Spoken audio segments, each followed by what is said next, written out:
Good evening, everybody. No sound? Microphone? There we go. Good evening, everybody. Thank you all so much for coming. I'm Carrie Wieber. I'm the Executive Director of the Fairfield University Art Museum, and I'm just delighted to see you all here in person. So exciting. Yay! And welcome to all of you who are watching us from home. We're so pleased to be able to be doing this both in person and virtually. So tonight, as you all know, we are delighted to be presenting Amy Herman, and we're so pleased that the Unload Foundation is sponsoring this event and that we are able to do this in partnership with our friends here at the Quick Center. Before we get started, I just wanted to give you a little bit of background on why we're here tonight and how this came about. We have 3 fantastic fall exhibitions currently on view, which are being generously sponsored by the Unload Foundation.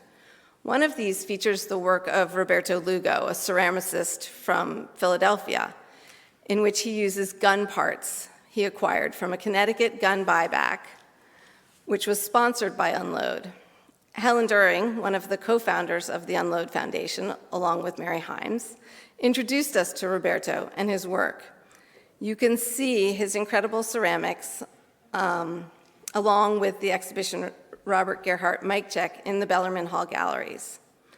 Mic Check is a photography project by photojournalist and writer Robert Gerhardt, which documents the Black Lives Matter protests in New York City over the last 7 years.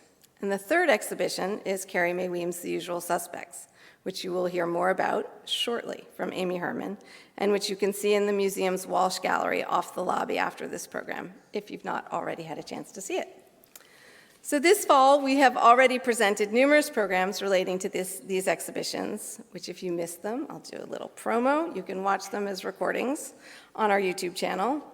And we have several more really great programs to come. And there's 2 that are coming up really soon that I just want to do a quick advertisement for, because I think there are people in this audience who would really enjoy them, and I want to make sure that you know about them. Next Wednesday, on November 3rd, Dr. Kyle Mays will present a virtual lecture on the topic of his book, An Afro-Indigenous History of the United States, which is being published in the next few weeks. Mays is an Afro-Indigenous Saginaw Chippewa writer and scholar of U.S. history, urban studies, race relations, and contemporary culture, popular culture. Then on Monday, November 8th, we'll present a virtual lecture entitled Oral History and the African American Experience with Tamara Lanyer. Using her family's oral history as a guide, activist Tamara Lanyer successfully traced her ancestry. In 1850, the famed Harvard scientist Louis Agassiz commissioned photographer J.T. Zealy to capture nude images of Renti and other African-born enslaved men and women. Pointing to the stark physical differences, Agassiz theorized a dark science alleging that Black people were a separate and inferior species, deserving to be enslaved. These infamous daguerreotypes, images that pirated the pride of Renti and Adelia, are in Harvard's collection today. In 1995, artist Carrie Mae Weems drew on these daguerreotypes for the series From Here I Saw What Happened and I Cried. As Renti and Delia's descendant, Tamara Lanyer, filed a landmark reparations lawsuit against Harvard in 2019 for the return of the daguerreotypes. The lawsuit, conducted with the assistance of civil rights attorneys Benjamin Crump and Michael Koskoff, asked the courts to consider who should own the rights to the violence of the past. It's going to be a great program. Both will be virtual programs, and you can register just the way you registered for this and watch them online. Before I introduce tonight's speaker, Amy Herman, I'd like to introduce Darcy Hicks and Dale Najarian, 2 Unload Foundation board members who will speak briefly about the foundation and its mission.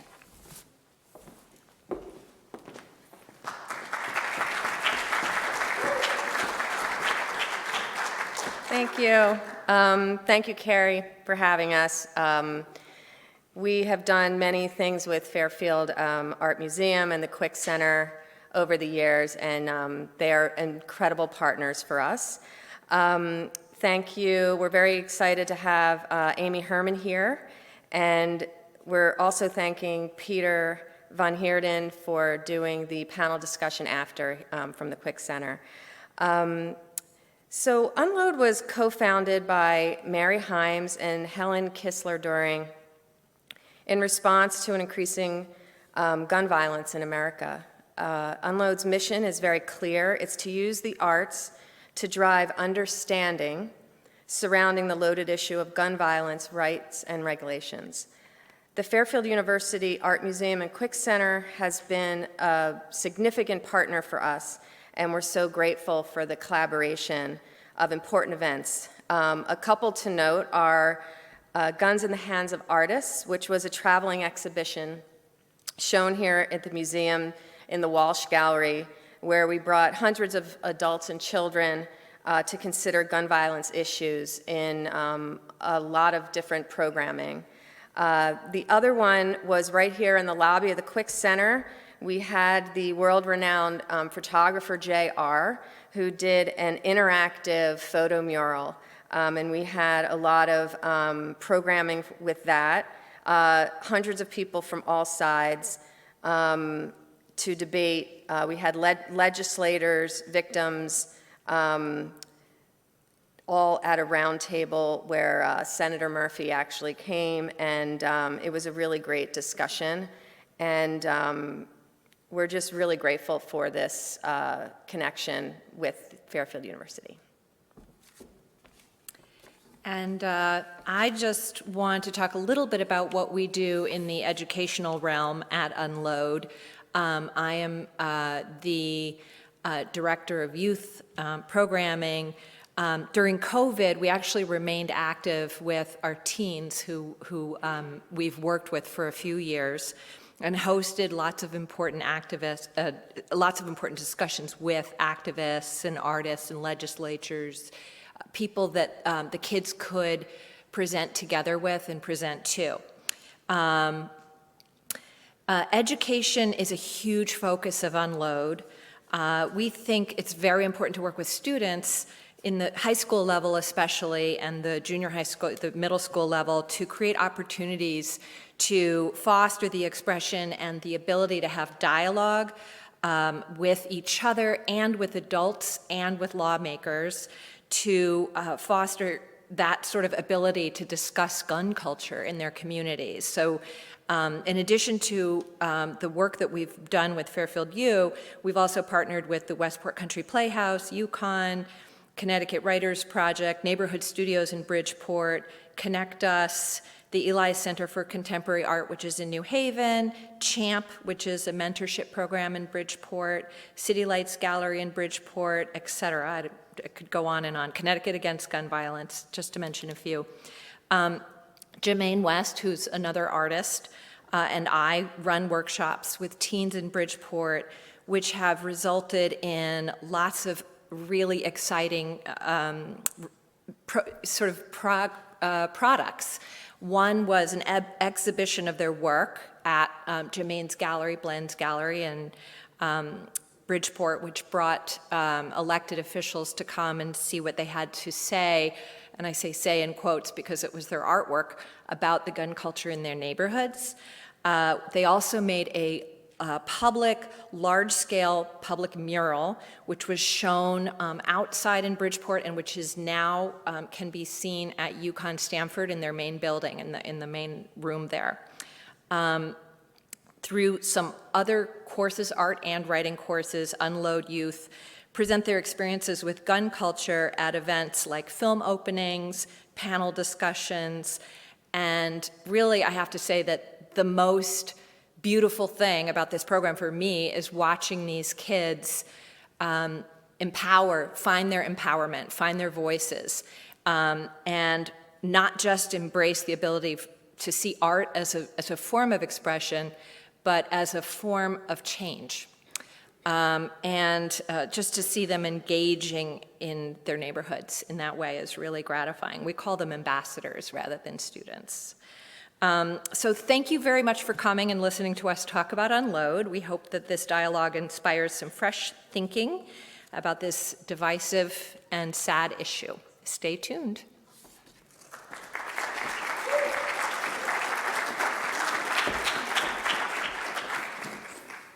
Thank you, Darcy and Dale. Before I turn the program over to Amy, I want to give you a quick overview of the rest of the evening. Amy's presentation will last for about 40 minutes, and then Peter Van Heerden, the Executive Director of the Quick Center, and our moderator for the panel discussion this evening will come on stage to introduce our community members, and together with Amy, they'll engage in a conversation about real-life gun use and the life and death decisions which come with it. If you're a student and you want first-year experience credit for attending, we'll scan your code in the lobby at the conclusion of the event. It is now my great pleasure to introduce tonight's speaker, Amy Herman. Amy Herman, a lawyer and art historian, uses works of art to sharpen observation, analysis, and communication skills. By showing people how to look closely at painting, sculpture, and photography, she helps them hone their visual intelligence to recognize the most pertinent and useful information, as well as recognize biases that impede decision-making. She developed her Art of Perception seminar in 2000 to improve medical students' observation and communication skills with their patients when she was head of education at the Frick Collection in New York City. She subsequently adapted the program for a wide range of professionals and leads sessions internationally for the New York City Police Department, the FBI, the French National Police, the Department of Defense, Interpol, the State Department, Fortune 500 companies, first responders, retailers, and the military. In her highly participatory presentation, she demonstrates the necessity for astute visual literacy and how the analysis of works of art affords participants an innovative way to refresh their sense of critical inquiry and skills necessary for sharper performance and effective leadership. The program has been featured in the New York Times, the Wall Street Journal, the CBS Evening News, and Smithsonian Magazine, among others. Her TED Talk, A Lesson on Looking, went live in December 2018. Ms. Herman holds an AB, a JD, and an MA in art history. Her book, Visual Intelligence, Sharpen Your Perception, Change Your Life, was published in 2016 and was on both the New York Times and Washington Post bestseller lists. Her second book, Fixed, How to Perfect the Fine Art of Problem Solving, will be published in December 2021. Please join me in welcoming Amy Herman.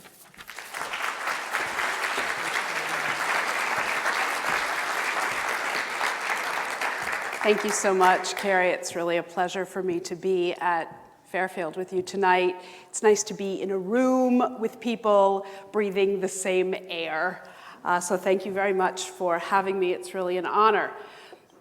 Very recently, I am based in New York City, and I came here recently to do a session of my Art of Perception training for a police department, very close to here.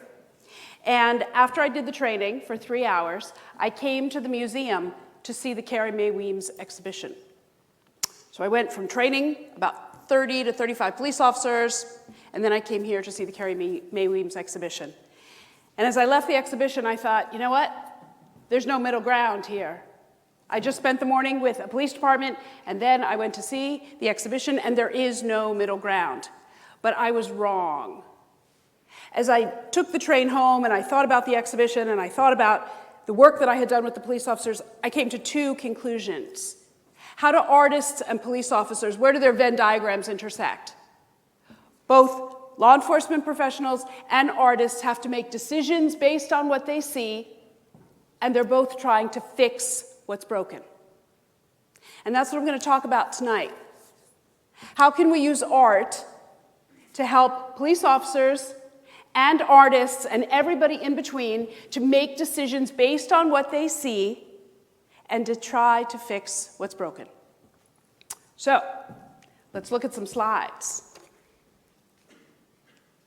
I was thinking about the first slide that I was going to put up tonight to try to capture your imagination, to think about how do we talk about what we see.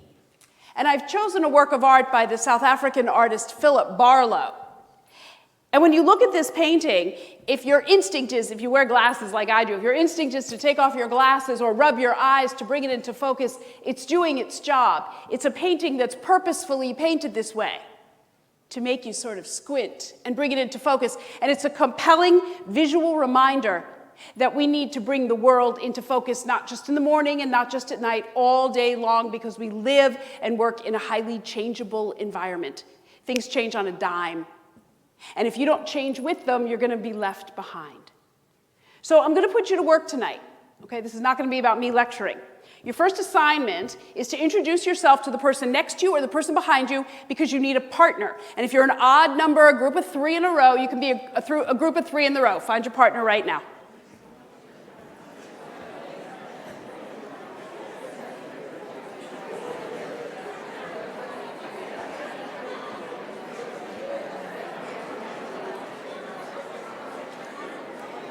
Okay. All right, everybody have a partner or a threesome, 2 or 3 in a row. All right, this is what we're going to do. I'm going to take down that painting of by Philip Barlow, and one of you in the partnership or one of you in the trio is going to keep your eyes open, and your partners are going to close their eyes. And you're going to have 45 seconds to describe what I put on the screen to your partner. Okay?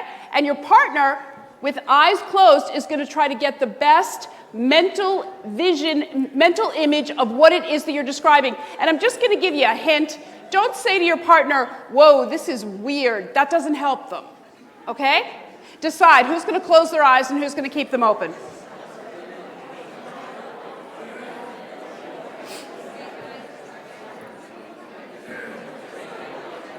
All right, you ready? I see you're changing seats, you're figuring it out. All right, if you are a group of 3, one person's eyes are open, 2 are closed, okay? Half the auditorium, shut your eyes right now. Describers, you're gonna have 45 seconds to describe the following slide. Ready? Ready? Go ahead.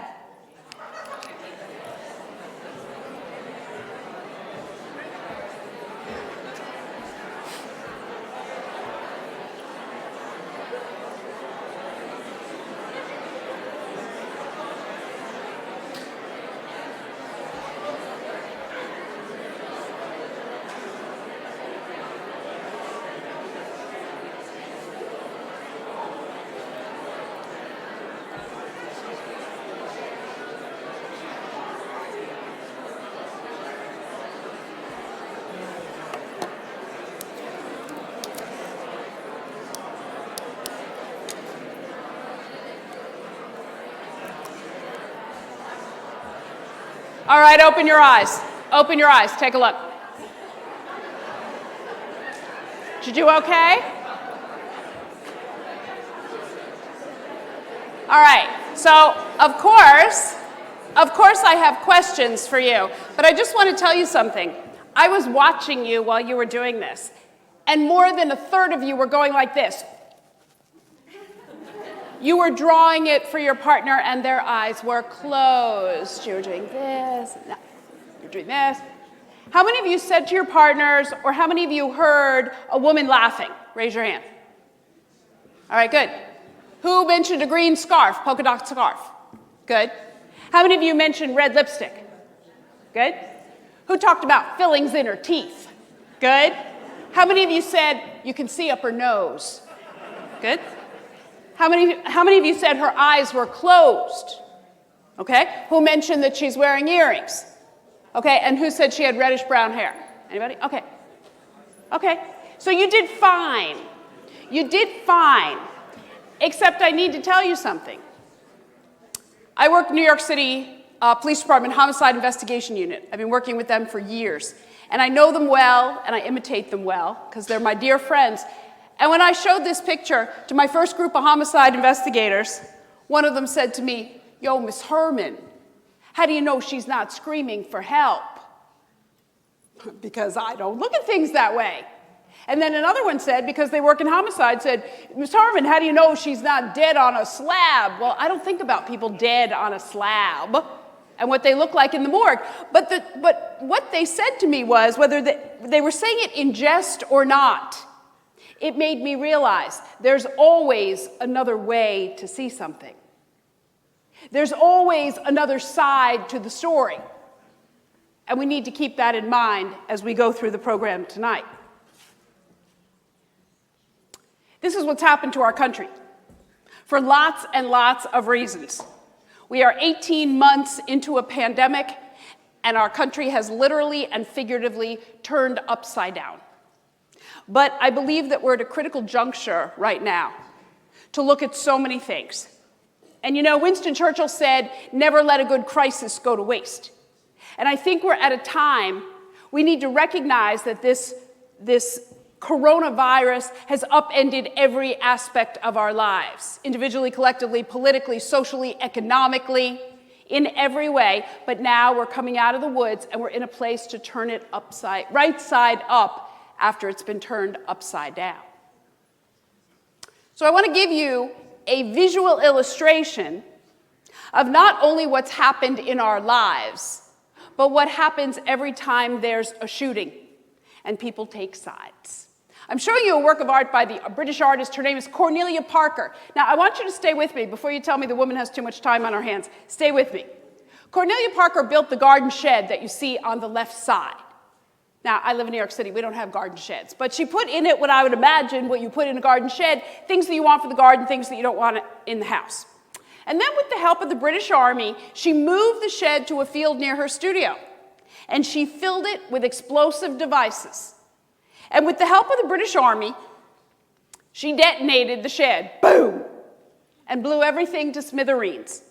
And then this is where it's relevant for you. She went into the field and she picked up all the pieces, the blown up pieces of the shed and its contents, and she brought them into her studio, and she had to look at them. Each one was burned and charred and distorted beyond recognition, and she had to repurpose them and reframe them and rethink each one to create the sculpture on the right.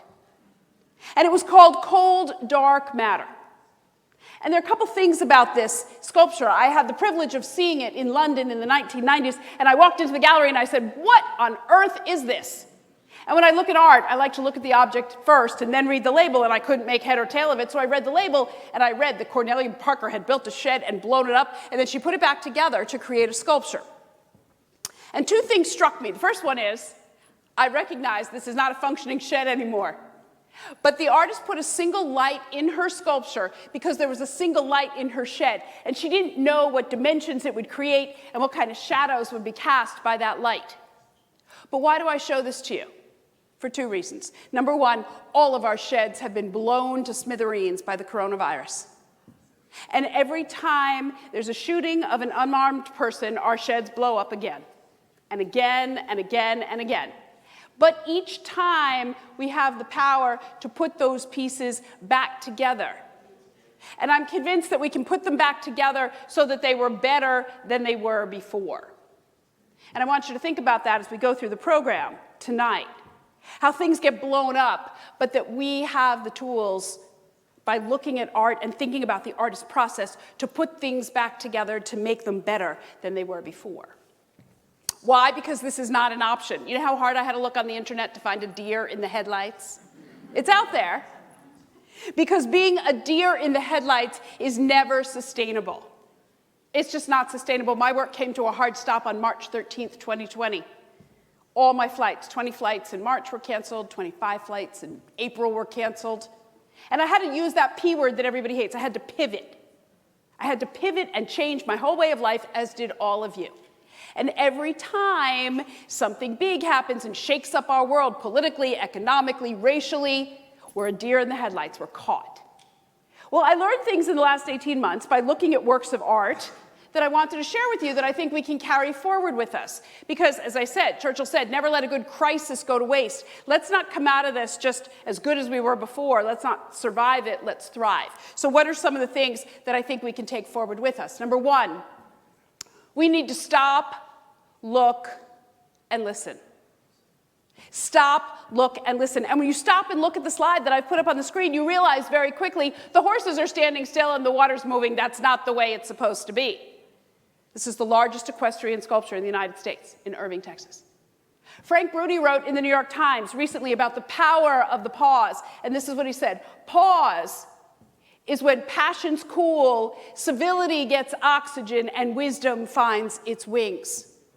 Passions cool, civility gets oxygen, and wisdom finds its wings. Why wouldn't we want to carry that forward? We all need to pause. and stop and look and listen. Because before the pandemic, we were so busy going from point A to point B that we never took the time to stop and pause. The second thing that I took with me after thinking about in the last 18 months of what we want to carry forward is the Latin concept Festina Lente. One of my FBI agents introduced me to the concept Festina Lente. What does it mean? It means to make haste slowly. To get to where you have to go, but you have to do it mindfully and thoughtfully. And to illustrate this, I'm showing you a painting from 1872, the Biglin Brothers, by Thomas Eakins. You have two men, the Biglin Brothers, a one-pair oared shell, and they're rowing. What's the goal of rowing the boat? To win the race. But if they don't keep their oars in synchronicity and they don't communicate with each other, things are going to go south very quickly, and they're not going to win. We all need to make haste slowly. There aren't enough hours in the day. Police officers are facing too many crimes, too many cases. We have too much to do, but if we don't communicate with each other, if we don't do it purposefully and mindfully, yeah, you're going to get to the finish line, but you're going to have to start all over again. So I want to show you tonight, give you a visual illustration of what I'm going to do tonight, or what I hope to do, and what I hope will carry over into the panel. I want you to think of your world and your work like this barn. This is a real barn. It's in southeast Michigan. And the owner was concerned about the barn's structural integrity. It had fallen into disuse. She didn't want to tear it down, but she didn't know what to do with it. So you know what she did? She called in an architectural team, Katie Newell and her design team, their artists and their architects, and they came in, and they didn't disrupt the barn. They just took this pie slice out of it from foundation to roof. And the project was called The Secret Sky. And what was the idea behind The Secret Sky? To take part of the barn away to let light in so that you could see it in a totally different way. And they thought about the barn not just as it faces east to west, but what it would look like at sunrise and sunset. And I think what was fascinating was they filled it with solar-powered lights so that at night, those lights would illuminate the interior of the barn so people could come see it and see it in a way that they had never seen it before. This is what I want to do tonight. I want to spend 40 minutes with you, take a slice out of your night, a slice out of your work, a slice out of your world, to let light in a different way, so that you can start to see things from additional perspectives. Next time you read about a crime or a shooting, I need you to stop, look, and listen, and pause, and take in the whole picture. Okay, I'm going to ask you, don't say anything to anybody. Everybody raise your right hand in the air. Don't say a word. Just raise your right hand in the air. Don't say anything. Take a look at the slide. You can only put your hand down if you see something absolutely definitive in this slide that you could describe to somebody who wasn't looking at it. If you see something, and don't say anything to anybody, if you see something absolutely definitive, put your hand down. All right, if your hand is still up, keep it up there. I'm going to tell you there's a mammal in this slide. If you see a mammal absolutely definitively, you can put your hand down. If your hand is still up, you're getting annoyed. I'm going to tell you the mammal has 4 legs. If you see a mammal in this slide that has 4 legs, put your hand down. All right, you can all put your hands down. Let me show you what you're looking at. You were looking at a cow. Okay? Go back. Now, I want you to raise your hand if you saw the cow in the original photograph. Raise your hand. Raise your hand if you saw the cow in the original photograph. 1. I know why you saw it. 1. Anybody else? Usually I have 3, 4. So let me tell you about this picture. This is not one of those optical illusions where do you see the old lady or the young lady. This is a real photograph. It's called the Renshaw cow. And it was developed by a man named Dr. Samuel Renshaw in World War II to help Navy pilots see enemy warfare faster. He'd put it up, what do you see, what do you see, what do you see? But that's not why I show it to you. About 10 years ago, a man came to New York City to speak. And his name was Apollo Robbins. Any of you ever heard of Apollo Robbins? He's on TV. Who is Apollo Robbins? He used to be a professional con man. He was a professional thief. And he and I both work on the right side of the law now. We both work for the intelligence community. And he was coming to New York, and I was going to go see him. So I grabbed my friend. I said, come on, we're going to see Apollo Robbins. So we get to the door. I had never met Apollo. I had only read about him and heard him speak on a podcast. And there's Apollo standing at the door, and he's shaking everyone's hand. Hello, hello. He grabbed my arm. Hello. And I'm thinking, that's weird. New Yorkers do not behave that way. Why is he shaking everybody's hand? And I got to my seat, and my favorite bracelet was gone. This bracelet that I'm wearing, Apollo managed to take my bracelet off my wrist in the 2 seconds that it took to shake my hand. But he didn't just take my bracelet. He took people's glasses. He took their wallets, their belts, anything he could get his hands on by distracting them. And then he put all our loot on a table in the front so we could be collectively embarrassed that this guy jacked us in the time it took to shake our hands. And when I got my bracelet back, I decided to listen to what he had to say. And he began with this slide. And he put it up and he asked us to do what I asked you to do. Raise your right hand and put it down if you see something definitive and unequivocal. And my friend Robin, who went to the evening with me, put it down immediately. And I'm thinking, is this a flying platypus up here in the upper right? Is this a kitten down here? Is that an owl? The harder I looked, the less I saw. And to make matters worse, Robin elbows me in the ribs and she says, I can't believe you don't see this, she says. Well, first I get nervous, then I start to sweat. This is what I do for a living. And I could have looked at this for 20 minutes, and I would have never seen the cow that she saw immediately.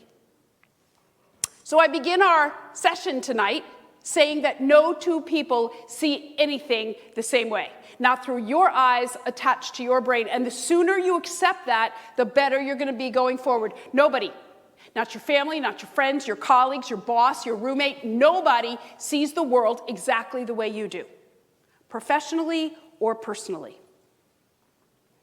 So how do we do this? How do I use art to get people to realize that it's not just about them and the way they see things? I'm showing you a work by a 16th century painter named Giuseppe Archimbaldo. You don't have to worry about dates or names. What is it? It's a black bowl with some onions and leeks and turnips and greens. It's a lovely painting. But you know what? The real power of this painting is revealed when you flip it upside down. And it becomes the vegetable gardener. Do you all see the hat, the face, the beard, the nose? And it reminds me of what the late Dr. Wayne Dyer said. He said, change the way you look at things, and the things you look at change. I'm going to say that again. Change the way you look at things, and the things you look at change. When I looked at the work of Carrie Mae Weems, I realized she's trying to get us, the viewers, to change the way we look at things. So if we look through a different lens, we're going to see things differently. It can be done, and this is what I do in the art of perception. I run around the world. I am a recovering attorney and an art historian, always in recovery. I started this program, as Carrie said in her introduction, 21 years ago. When I left the private practice of law, I went to work at the Frick Collection, and I started the program for medical students only. The idea was really easy. Take medical students out of a clinical setting, bring them to an art museum, teach them how to look at works of art, so when they go back to the hospital, they'll be better observers of their patients. It was all great. We had medical students coming and going. But one night I was out to dinner, and I said to my friends, you know, my medical students, they don't just have vision like this, they have vision like this. It's about kidney stones and hematomas and MRIs. They knew nothing about the world, and they certainly didn't know anything about art. And one of my friends said to me, why are you just doing this for medical students? Why aren't you doing this for people who have to look for a living? I said, like whom? He said, like cops. Why aren't you doing this for, homicide detectives? And I thought, I don't know. Why am I not doing this for homicide detectives? So that was Saturday night. Monday morning, I picked up the phone, and I made a cold call to my hometown police department, the NYPD. God help the guy that picked up the phone at the switchboard that day. I said, hi, I'm Amy Herman. I'm head of education at the Frick Collection. I have a great idea. I think you should send homicide detectives to my museum for training. There was dead silence on the other end of the phone. And I was transferred this many times. And I reached a deputy commissioner who gave me insight into how this whole thing was going to unfold. He said to me, Miss Herman, if this is such a visual thing, why are we on the phone? Makes sense? 6 months later, every newly promoted captain in the NYPD had to come to the Frick Collection to take training to look at art to help with their observation and perception skills. And in 2005, that collaboration made the front page of the Wall Street Journal, and my world exploded like Cornelia Parker's shed. I got calls from all over the world, and they all said the same thing, come teach us to see like those cops in New York. I can't teach anybody how to see. But what I'm going to do tonight, what I hope I'm going to do tonight, is to get you to change the way you look at things. So when we read about crimes, when we hear about incidents, when we see things that happen, we step back, we stop, we look, and we listen to make sure that we've taken in all the perspectives there are to see. It's now my honor and privilege to work with 13 divisions of the NYPD. I work in every branch of the military, train special operations, Navy SEALs, shock and trauma nurses. I bring the program to NATO, blah, blah, blah, all those things. Who cares? I don't tell you that to tell you why I was on Delta Airlines. I tell you because I have a really unique lens across the professional spectrum. And you know what I realized? After training thousands and thousands of people, if you're in my session, you already have good observation skills. That's not the problem. The problem is in the consistent breakdown of the effective communication of what it is that we observe.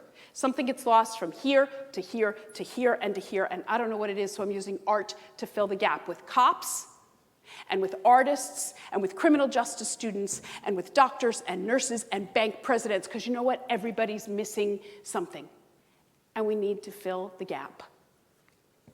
So that's how I got here. And that's what we're going to be doing. But you have to shift your perspective with me tonight. Why? Because I know you don't all look at art for a living. Almost nobody that I work with looks at art for a living. And I want you to shift your perspective like this guy. His name is JR. JR is a photographer. He takes pictures of people. He blows them up to billboard size, and he puts them all over the world. Sidewalks, runways, tops of buildings, sides of buildings. But you know, when he got started, JR had a little problem. He didn't have a permit to do any of this. He just put his pictures wherever he wanted. Some countries didn't like it, so they issued warrants for his arrest. And while those warrants were pending, he was commissioned to do the self-portrait, and I think it's brilliant. It's called, ready? Self-Portrait in a Woman's Eye, Kenya 2009. Why is it brilliant? It's because he shifted his perspective, and he looked at self-portraiture differently. He took a picture of himself, and you don't know what he looks like. Why? Because if you knew what he looked like, it would be easier to get arrested, and who wants to get arrested? But if you're trying to evade arrest, don't tell me. I don't want to know. But why do you need to shift your perspective? Because you're going to run into trouble. Everybody runs into trouble. You're going to find yourself backed into a corner. And one of the reasons I teach this program all over the world is to help people, as I said.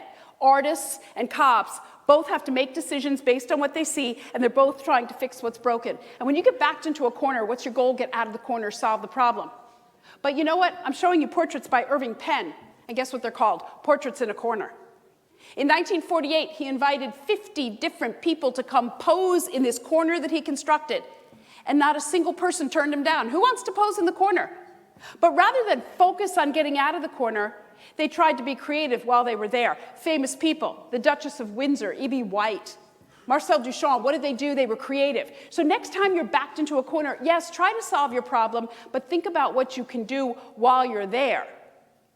We find ourselves in tough situations. We find ourselves facing shootings of unarmed people. What can we do while we're there? Instead of just running out, let's try to work together to solve the problem. So I want to show you what small changes can do. I'm showing you a work by the Mexican sculptor. His name is Jorge Mendez Blake, and he decided to build a wall over Kafka's book, El Castillo. No mortar, just bricks. And I want to show you, look at the wall. You can see that the book disrupted the symmetry of the wall. But look what happens when you get to the outer edges of the wall. Can't see the book anymore. But I want to show you the impact of the book on the entire work of art. One new idea, one different way of thinking, just one person changing their mind and saying, you know what, we need to look at this differently. I bet most of you don't know the name Dr. Ignaz Semmelweis. Doesn't roll off the tongue. Who is this guy? In 1847, Dr. Semmelweis had the crazy idea, he was an obstetrician, to wash her hands with soap and water between patients. They almost committed him to a psychiatric institution for suggesting that we wash our hands with soap and water between patients. Craziest idea in the world. How many lives have been saved? How many infections have not been transmitted because your healthcare professionals wash their hands with soap and water? One new idea, one different way about thinking of something can have an immeasurable impact. But what do you have to do? I'm talking about all these things you can do. How do you do it? You start by looking in the mirror. And I'm showing you 7 self-portraits. And what I love about self-portraits is artists have to look in the mirror to do their own self-portrait. But I want to tell you that sometimes you're not going to know what you're looking at. My son is 19. He's a sophomore in college, and the poor child has grown up with all my slides. Poor kid has grown up with the art of perception. And I showed him the self-portrait in the center bottom by Glenn Ligon. And I said to him, Ian, what do you think of that as a self-portrait? It says, face me, face you. And in his 15-year-old deep voice, he said, Mom, that's not what it says. It says, face me, I face you. I didn't see that. That changes everything. That changes the whole meaning as a self-portrait. Face me, I face you. I thought that was a dividing line. We need to look in the mirror. We need to know what we're doing right, what we're doing wrong, and how we individually and collectively can make things better and not just criticize and not just point our fingers. What can I do? But this is not a cause for panic, not like Courbet. You don't need to look in the mirror and say, oh my God, I don't know what I'm looking at. I don't know what I'm seeing. Think about what you do well. Think about what you do wrong. Think about how you can improve. This is what I do with all the people that I work with. How can you see things differently? Because you know what? We do not live in a black and white world. We don't. There are so many shades of gray. And when it comes to problem solving, we need to think about all those perspectives. I don't care how you look in the mirror. I just don't want you to do this. Do not look in the mirror with your eyes closed. That's cheating. That's cheating. You know what that says? I am good enough. I am so good. I don't need to improve. I don't need to see what I do right or what I do wrong. Because you know what? Everyone makes mistakes. Everyone exhibits bad judgment. And we need to look ourselves in the mirror and say, you know what? I do this well, and I don't do this well, and I need to improve this. Solving our problems, from law enforcement to Carrie Mae Weems and everything in between, involves everybody taking a look in the mirror. Where's she going with this one? I want to show you the importance of context. When we're looking at crimes, when we're looking at investigations, when we're looking at everything in our lives. I'm showing you a picture of a sculpture by Tony Matelli. And Tony Matelli had an installation of his work of art at Wellesley College in 2014. Now, for those of you who know Wellesley College in Massachusetts, you know that it's an all-female campus, right? So this sculpture was installed on campus, and in about 24 hours, there was a gathering of the students, and they said, take it down. Take it down. It's scaring us. It's giving us anxiety. It's reminding us of sexual assault. It's a trigger. Take that sculpture down. And Matelli responded probably in not the best way. He said, I don't see how you see that. Well, don't tell other people how they see things. He said, it's a white, fleshy guy walking in his sleep in his tighty whities. What's scary about that? Don't go there. Don't go there.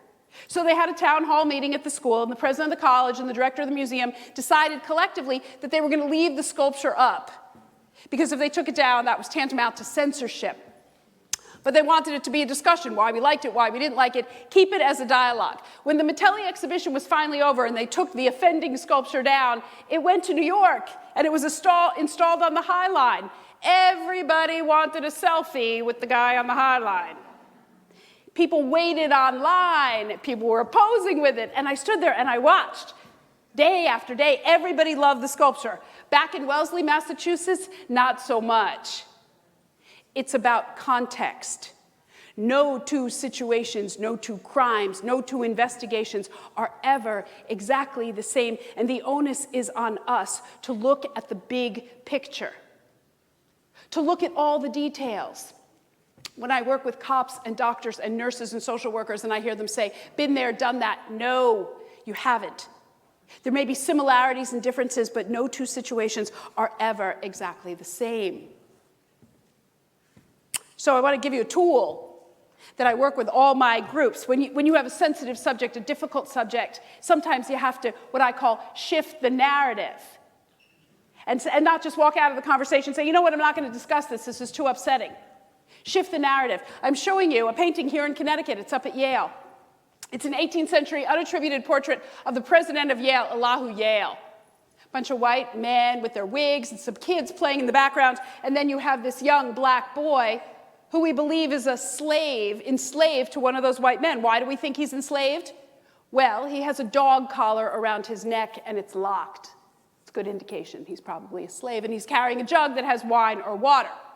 So the artist, let's try go backing. The artist Titus Kaphar, the contemporary artist, he's here in Connecticut, didn't like the racism that was inherent in this painting.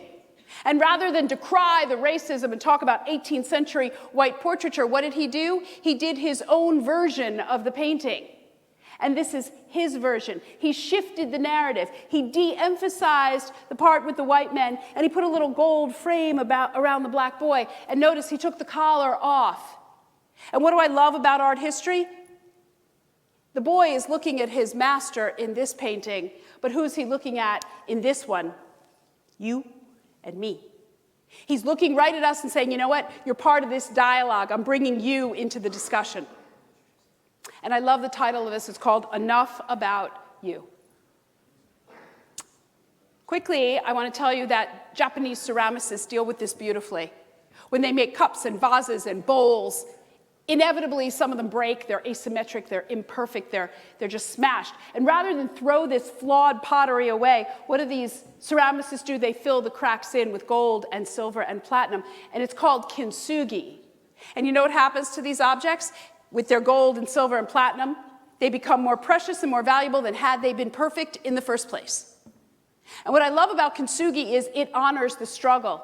It brings the struggle and the problem to light. Let's not push this under the rug and say, oh yeah, one more incident. No, bring it to the surface, highlight the cracks and the fissures and where it's broken, and let's talk about it.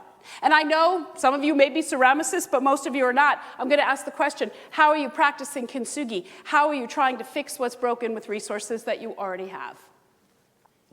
So very, very quickly, because I don't want to run out of time, I want you to think about this picture.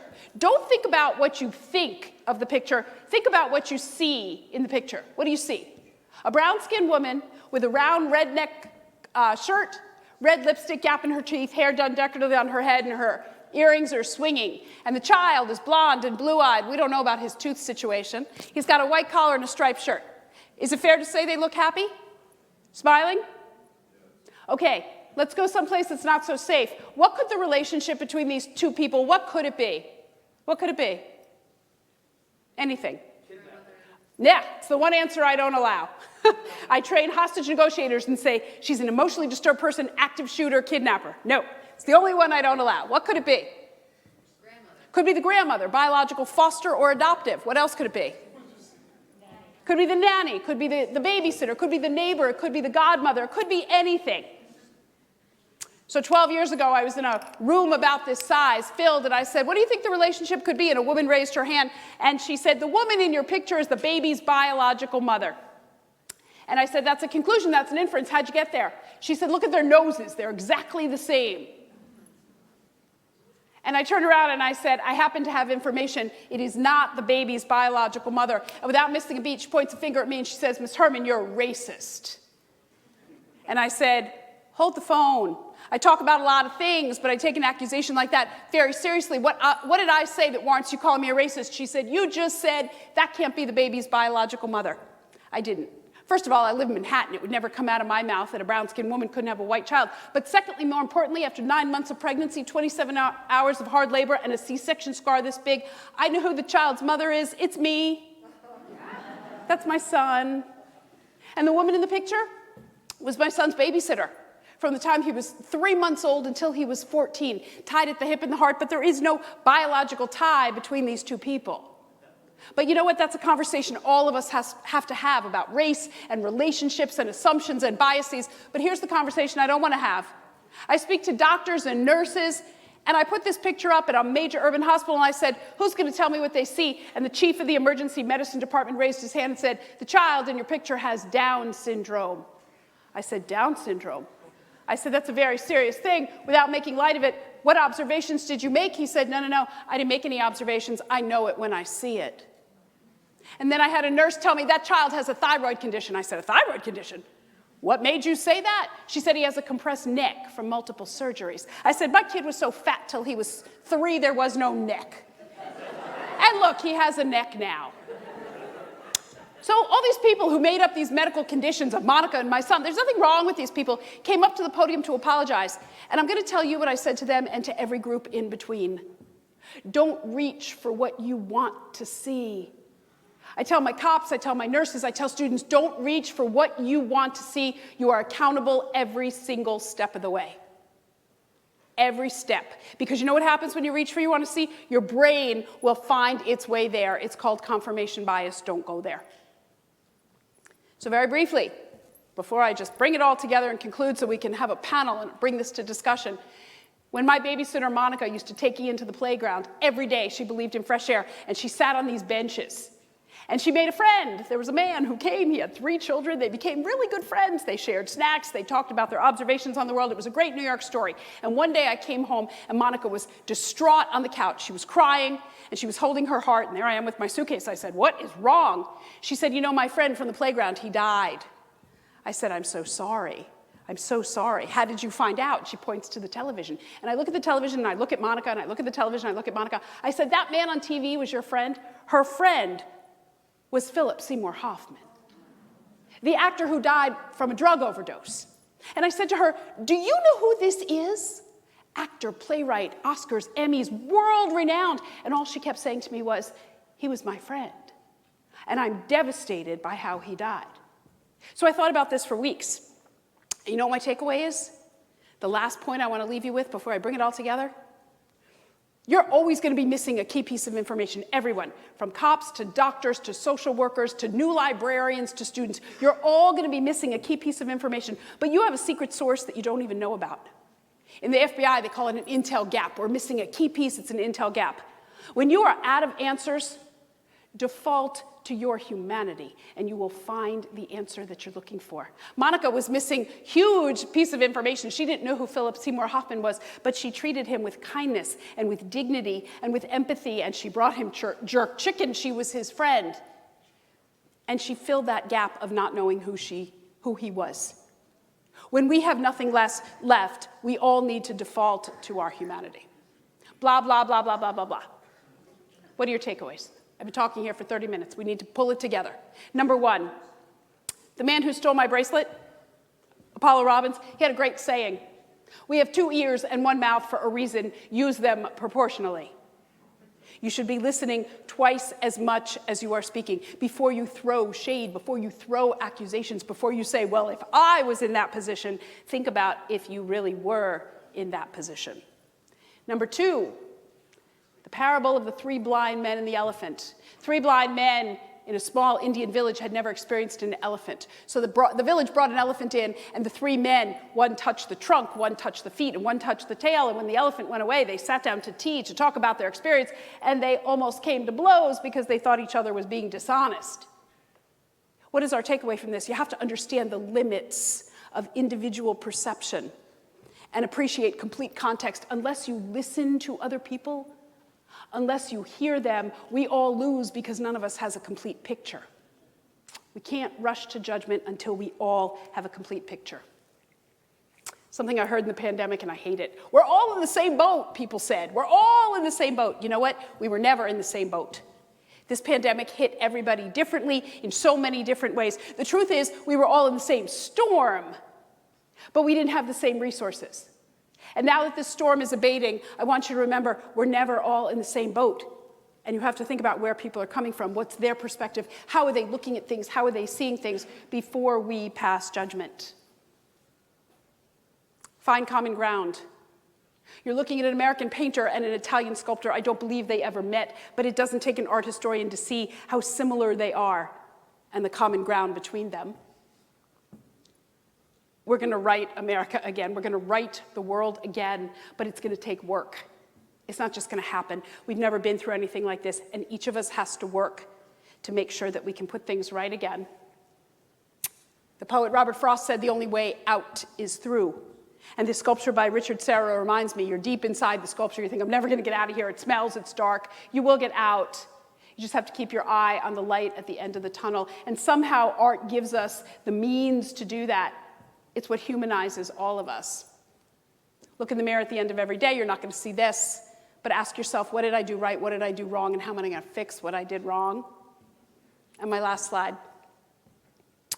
I chose 2 portraits by Chuck Close because I want you to think of looking at your work and your world before The Art of Perception and after. And Chuck Close just died this year, and this is his self-portrait. Chuck Close was paralyzed from the shoulders down, minimal use of his fingers, and he painted with a brush in his mouth. And the portrait from 2005, it may be how you saw the world before. There's nothing wrong with seeing it that way. A bald white man, green eyes, round glasses, a goatee, and a t-shirt looking right out at you. But after our session tonight and after we all talk together at the panel, I hope you'll walk away thinking of your world and looking at your world more like Chuck's portrait done 6 years later. He broke down every piece of information. He made it more colorful, more complex, more compelling. He lowered his glasses to get the big picture and not miss the small details. And I believe if you do some of the things we talk about, incorporate multiple perspectives, step back, remember it's not just about you. And there's always another way to see something. and let's use art to open that door. I think it makes you sharper and a more interesting person. And the last thing I'm going to tell you about focus. When my son was young, I was around more, and I dropped him at his little kindergarten in the West Village. I'm jogging home across 12th Street to get some exercise, and a man comes out of a building, and he's in a wheelchair, and he has a rope tied around his midsection, and he's walking the cutest little puppy I've ever seen. New Yorkers are fussy. You have to ask permission to pet their dog. So I said to the man, "Can I pet your dog?" He said, "Of course." So I got down on the ground, I rolled around with this puppy. I stood up, cleaned myself off, thanked the man very much. I continued eastbound, he continued westbound in his wheelchair. Something made me turn around and look at that guy. You know who it was? It was him. It was Chuck Close, an artist whose work I had read about and presented and thought about and studied for the better part of 15 years. But I was so focused on the dog, I didn't realize who was sitting right in front of me. There's a whole world in your background and your periphery, and to give yourself the widest berth to make the most just decisions, we need to bring it back into our line of sight. Thank you very much for having me, and I look forward to the panel. Thank you.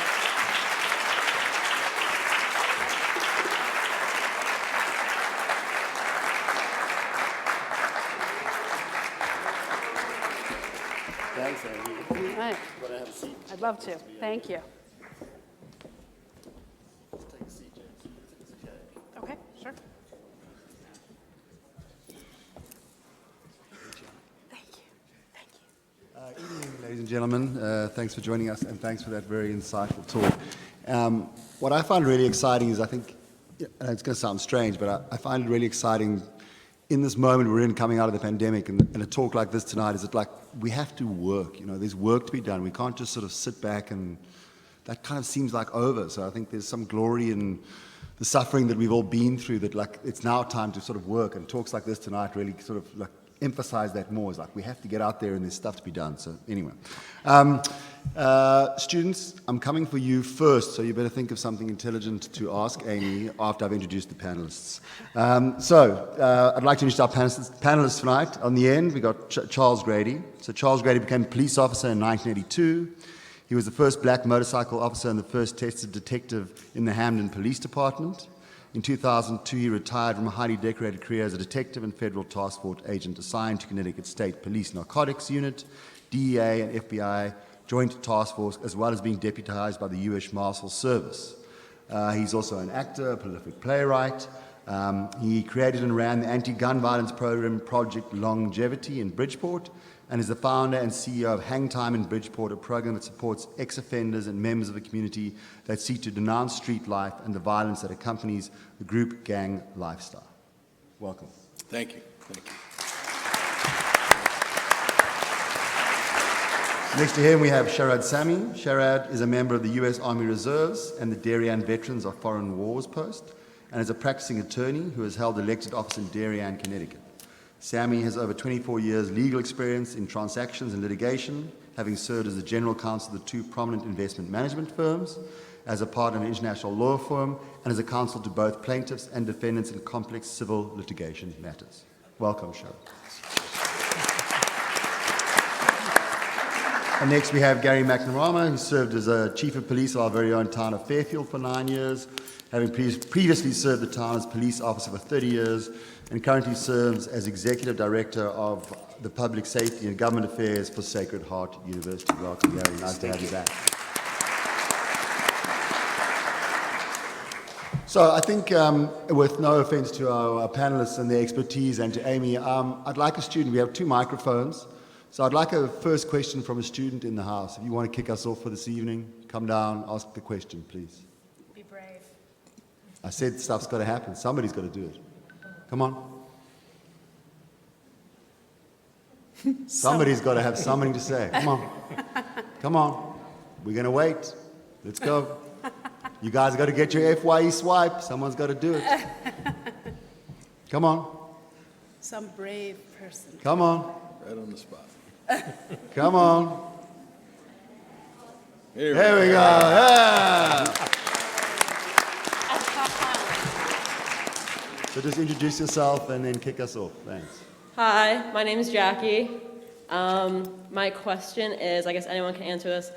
What is an experience that you've had personally that's really like opened your eyes or changed the way that you view things? If there's like one thing you can point out. Great, thank you very much. Why don't we just go down the line and let's... Yeah. So that's a great question, Jackie. Thank you. And thank you for having me here. As I was watching and listening to the presentation by Professor Herman, it dawned on me, years ago when I was a young rookie police detective in Hamden, there was a burglary that took place on a particular night, and I was called in to do an investigation of the burglary that occurred. And using all of my learned skills from being a police officer for many years prior to becoming a detective, I went into it, just as she spoke about, having a perception of how this crime happened. And as I looked at all the different things that were in place, looked at the clock on the wall was stopped due to someone pulling the power plugs and shutting down the alarm, I started piecing everything together. At the same time I'm there in that investigation, doing the preliminary work, an armed robbery happened at a gas station down the street. An individual that was very well known to us in Hamden at the time was responsible for the armed robbery. Next morning, take all this evidence, look at the time frame, look at the videotape, and here he is in the same proximity of where the burglary happened. He had, whoever had broken into the restaurant, it was a restaurant, had prepared food themselves, cut themselves with a knife. There was blood left at the scene, made a sandwich. They were in this place so long. Long story short, everything added up to this individual being the individual that prior to going out and doing a robbery, he broke into a restaurant and made himself a sandwich. We went and interviewed him. His shoes matched the same shoes, type of imprint that was left in the restaurant. Everything, when I tell you everything added up to this has to be our guy. Proximity, time, he had the motive, he had everything. He was drunk. I started drafting up an arrest warrant for this guy on the same morning that I was doing an arrest warrant for him because I was so focused on this has to be him. He has the scar, he has the shoes, he had the ability. An individual came into the police department who was addicted to narcotics and confessed to doing the burglary, breaking into the restaurant. And for me, it shook my entire world. It made me realize there is absolutely no way that you can always focus on what's directly in front of you. I don't care if 2 and 4 equals 6. Sometimes you have to look at it as if it equals 7. And that was a lesson that I learned in a law enforcement perspective. I do that every day now. I run a nonprofit program, and I tell individuals, especially young people when I talk in schools, we all have internal biases. I don't care, no one can say that they don't. You look at someone, you make a judgment based on what you see in front of you, based on your own personal history, your own personal past, and your own interaction with someone. I tell people, do not make a reaction based on your first perception. Give that person a chance to define who they are. Don't you decide who they are based on what they look like and even what they might have said initially. Give that person a chance to define who they are for you, because you'll find that it's a lot easier and you'll learn more in life by letting people tell you who they are. So that was mine. Great. Sharad? It's actually something similar. As the presentation was going on, there's one term I had heard in the Army a gazillion times over, kind of used whenever you screwed something up as a lieutenant or a young officer, was situational awareness, situational awareness, situational awareness. And that's because you left something where you shouldn't have left it, or you parked the Humvee in the wrong space or something like that. When I joined the service, the world was very different. It was 97. I was in the reserves. I was in New York City at the time, in Manhattan. And our operational tempo at that time was not particularly high. 9/11 kicked in. I, along with all the other members of my reserve unit, or a number of them, were deployed out over the years, and I went to East Africa for a 6-month deployment. Prior to that, again, keep in mind, you're not kind of out in a war zone type area very often when you're in Manhattan. And we had to train for these opportunities to go out, and that was about a 2.5-week training period to take you from living in Manhattan to being in a technical combat zone where danger, is somewhere around the corner. Fortunately, I didn't see it directly. But in that preparation process, we had one day of training where we had to walk down a street. and it was down in Georgia, Fort Benning. And you had a rifle, you went on your own, and you went by kind of Humvees, which had been burned out, bags on the street, things that you had to kind of walk and kind of keep going. And they had people that were, sergeants and such that were there kind of dressed up in certain ways. And one came towards me with a burqa approaching. I had a rifle, said, stand back, stand back. Of course, it wasn't loaded. And that individual kept coming closer and closer, notwithstanding the warnings. And it was a habitual reaction. I just pulled the trigger. And of course, I, again, had not been in that position before and apologized profusely that I had pulled the trigger facing somebody else. And the sergeant said, "You did it absolutely right, sir. That's exactly what you should have done. Most people hesitate there. I actually had a knife." He kind of pulled it out from behind him. And I was there to attack you. And I ignored your warnings, et cetera, and told me everything I did right. I still felt pretty horrible about it, notwithstanding, because, it was a sergeant that I had pointed it at appropriately, but in a period where you don't feel like you want to go out killing, and most people don't, right, from the military side, just to be very clear about that. Continued down the path, and there were bags, and there were IEDs and things to avoid, and I was kind of successfully getting all the way through. And as I was probably about 30 yards out from the very end, I was told I'd been shot and killed. And I went slowly and carefully the entire distance, kind of tracking where I was. And where I failed to look was outside of the lane. They had set up a sniper pretty far out. And it's just as I was proceeding forward through that lane, I was constantly focused on like the next 4 feet, the next 6 feet, what's around that Humvee, what's the other person doing over there, what are they doing, and just monitoring it until I got to the end. And the lesson was kind of a blunt one. As you've said, danger is around the corner anywhere all the time, and you just have to be situationally aware. I failed. I don't know how many people actually passed the test. I went pretty far, but the ultimate, kind of point, I think, walking out of there is very humbling, which is you're mortal, and you will be getting to some position. There is a lot of danger out there, but you will miss what you really need to miss if you're not paying attention. And that's one thing, that situational awareness thing, and that's what's the brilliance, honestly, of this presentation, is this is all about situational awareness in a sociological setting, in a societal setting, and even in a life enjoyment setting, and getting the true value of your life. You kind of have to see what is out there beyond that narrow lane.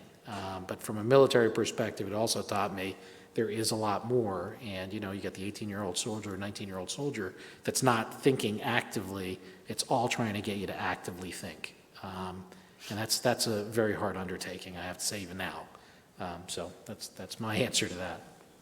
Yeah, so you can imagine in a 30-year police career, you learn a lot more than you learned when you first started. I was a hostage negotiator as well, but I was 22 years old when I became a police officer, and you go to the academy, the police academy, and you get trained in the uniform, and as you proceed through the weeks, you work to a point where you get your fake firearm and you get to walk around the academy during the day with your gun on and your handcuffs, and you practice self-defense.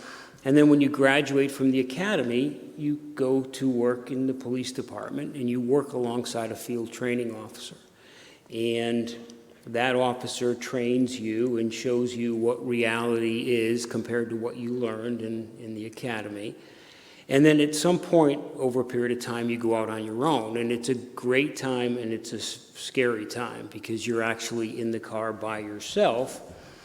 I know cops are not supposed to be scared, and we're not supposed to cry and other things, but we all do. And, you're scared. I mean, 22 years old. And one of my first calls was at 10 o'clock at night. I was working the evening shift, 3 to 11, and one of my first calls was at a laundromat. And it was later on at night. Now, from my perspective, a laundromat later on at night, it's going to be a situation where there's not a lot of people in there. There was no backup. I remember that. And it was like my first night by myself, and I have no backup. And it's an unknown 911 call at a laundromat. And I pull up, and I'm trained, and a lot when you're a police officer at night, if the lights are on inside the laundromat, you can see a lot. That's why when you go to bed at night, pull your shades down or shut your lights off, because I could stand outside your window, you'll never see me, and I can see inside your house. So I could see the laundromat and no backup, and I pulled my car to the side and angled it the way I was trained to do and opened up the door the right way. I got out, radioed that I was there, had my hand on my gun. You know, this is it. This is the real deal. And I'm scanning the area, walking closer to the entrance, and a woman in sheer panic comes running out of the laundromat. And she said, "You have to hurry, you have to help me." And I'm like, "I'm here, ma'am, get back behind my car. Where is he? Where is he? I'll handle it." And she says it's inside, and I go inside, and she comes right behind me. And now I'm worried about her, I'm worried about me, I'm worried about whoever's inside. And I have my gun and my flashlight, and I'm looking around the location, and I can't find him. Still no backup. And she finally grabs my shoulder and says, "It's over here."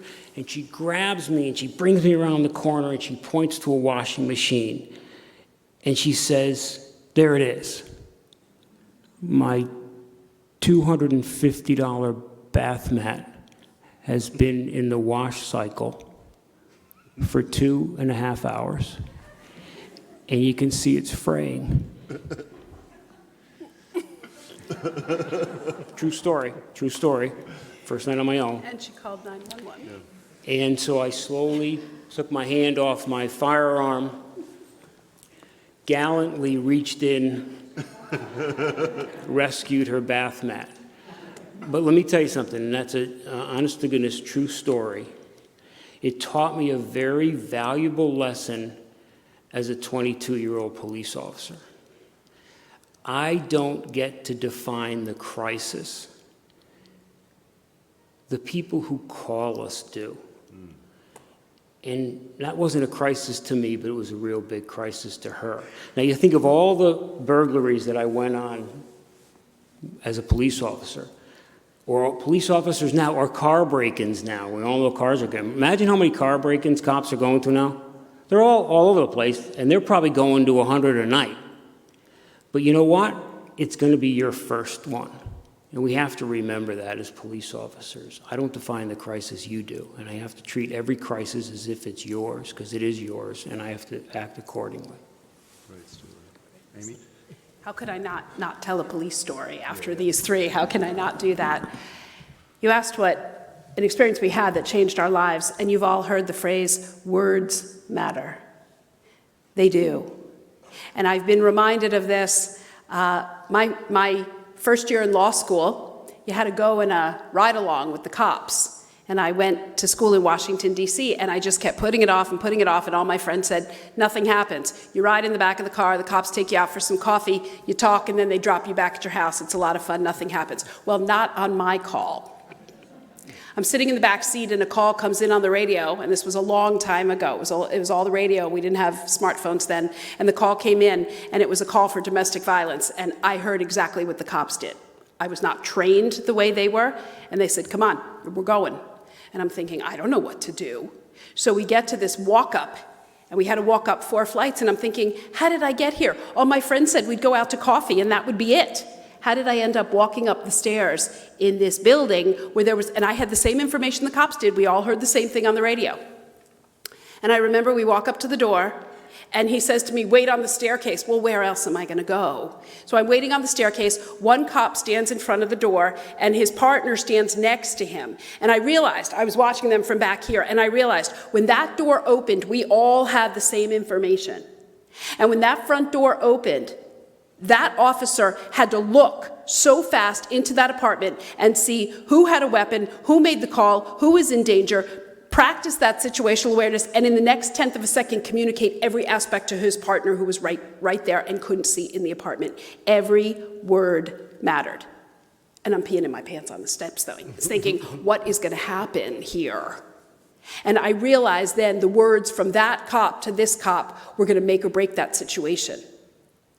And ever since then, I remember, and as you said, not everything, people define their crises.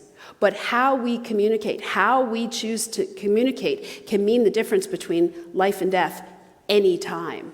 And I have never forgotten how much words matter. Awesome. Thank you. Well, thanks for opening up the conversation this evening. Yeah. Okay.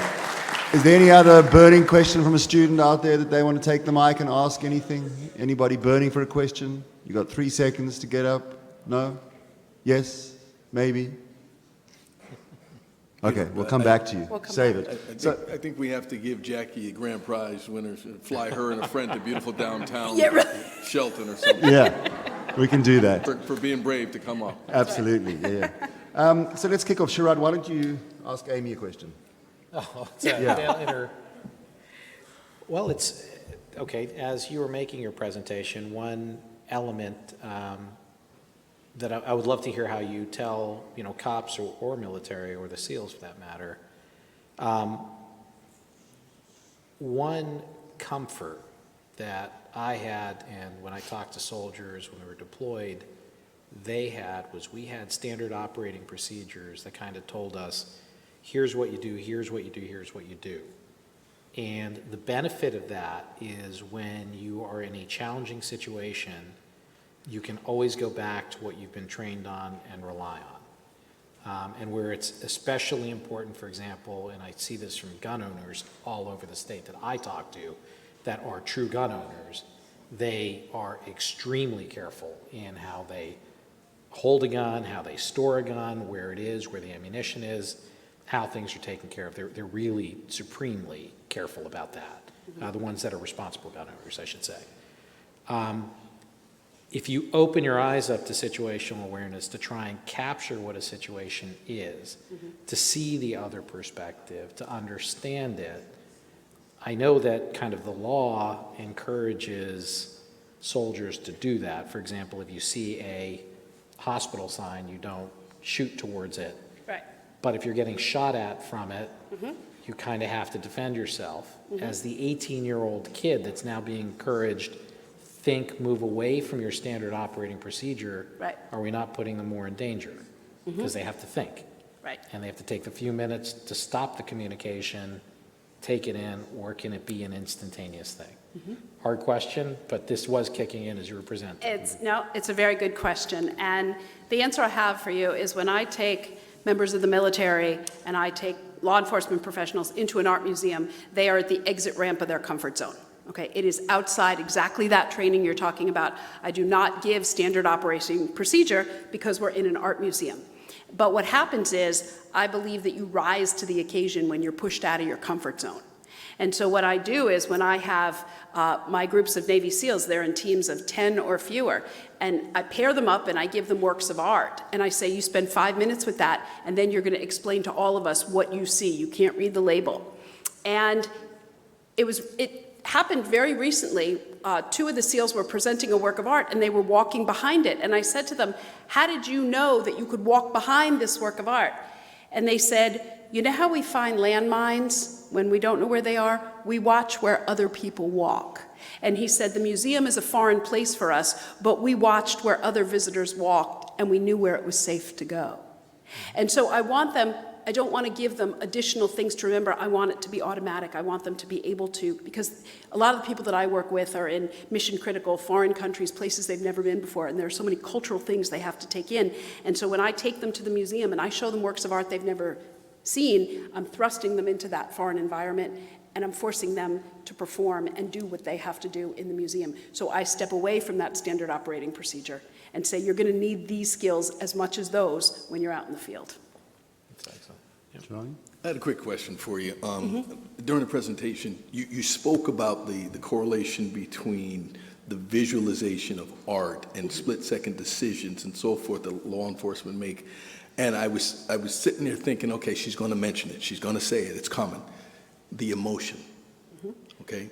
The adrenaline rush, the emotion. So Gary just spoke about, being a rookie cop, being afraid without having to say you're afraid, but those emotions play a big role in decisions, split-second decisions. And a lot of times what we've seen recently with gun violence as well as unarmed police shootings is the fear. There's a four-letter word that is a dirty word in law enforcement and in military, but it's real, okay? And this is a real thing. So I love the idea that art brings about emotion, right? It evokes emotion. It does. So where are you with understanding, okay, so we're talking about art, making that correlation to law enforcement, we have to add in that component of emotion, adrenaline rush, Yes. and circumstantial, situation. Absolutely. It happens. But one of the things about art is, well, there are many aspects of art. It's evocative and provocative, and it's going to make you feel a certain way. And I say to them, we need to recognize that it makes us feel a certain way, and then we have to separate ourselves. We know that that fear is going to happen. And again, I had an experience. I was in South Carolina, and I was doing a session for prosecutors, law enforcement. It was the whole law enforcement community that came together. And I get to the hotel, and I'm registering, and everyone in South Carolina calls me Darlin. The man says, Darlin, FATS training is over there. And I said, FATS training? He said, yes, firearm training simulation. I said, oh, no, I'm the speaker. I'm from New York. I don't take FATS training. He said, Darlin, everyone takes FATS training. So I had to go into this room, and they wired me up to measure my pulse and my sweat, and they handed me a Glock, and they were putting videos up, and this is what they said to me, fire when appropriate. I said, what does that mean? They said fire when appropriate, and there were 4 different scenarios. I got every single one wrong. My heart was pounding, I was sweating through my shirt, and I kept saying, I'm the speaker, I don't need to be doing this. And they said, everybody needs to be doing this. And I will tell you that I will never, ever stand in the shoes of a police officer and say, well, if I were there, I would have done this, because you know what, I wasn't. But what I can do, and what I try to do with my training, is to make sure that the police officers who are holding their guns separate that subjectivity and think about the objective facts they have before them, and are they acting accordingly. And one of my cops came up to me about 6 months ago, and he said, you made me realize that empathy and objectivity are not mutually exclusive. You can be afraid and you can be objective, but you have to recognize the line between them, and that comes with experience and not being 22 and going through all the things that you go through, but recognize that you are going to have that fear, but you need to separate and remember the facts before you. One of the greatest things that I've witnessed, we took individuals, former gang members from Bridgeport, all of them had gun charges in their history. All of them came together, and the narrative at hang time, we have these discussions on a regular basis. And to your point, we put up a video, everyone in the room watches the same video, and then we have a discussion about the exact same thing that we saw. The topic this particular night was when to shoot, when to not shoot, which is why we're here, right? So I took those individuals, because they all had the right answers. Well, he could have shot him in the leg, all of this television hyperbole.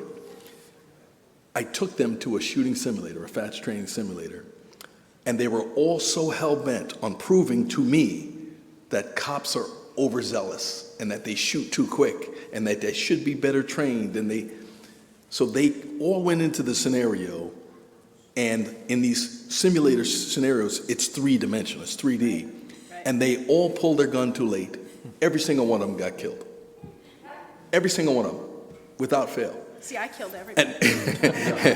And they actually had a taser, a little electronic buzzer to them so that they would know when they got shot. And it was hilarious to see these guys with the tattoos, the big guys, and they're like, taking their time, and like some little woman jumps out of a hot tub and shoots them, and they're like, oh. The second go around, we got to go again. Every single one of them had their gun out the minute they walked in anywhere. And I said, now you get it. And from that point, they literally have said, I will no longer judge police officers for shooting on an incident that I wasn't a part of or didn't see, because the adrenaline in a simulation caused them to either get shot or prematurely shoot. I just want to clarify one thing that you said that you made me think of.